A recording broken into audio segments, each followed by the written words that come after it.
Assalamualaikum, Julak Ipin tampil kembali membawakan kisah khusus untuk kawan-kawan dan penggemar Julak Ipin.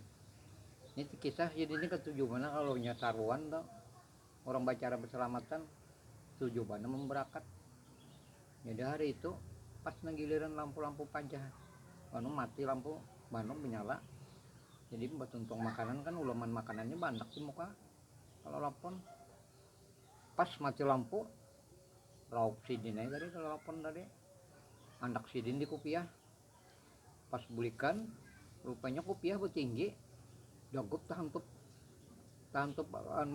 atas lawang nih mencucurnya kelihatan model darah jadi nang kawan menggawe nah itu jar pinah habang lidah itu jar bisu jar sidin tadi padahal kan kalau lapon teh bisu jadi jarang seikong pulang dulu arwah sepa jar menung sempet nangka itu jadi limbui darah jar ada lawas meninggal jar mancap menjambut ke kopiah ada jadi lain bisu pengjar kalau lapun jaga anak cucu di rumah jar.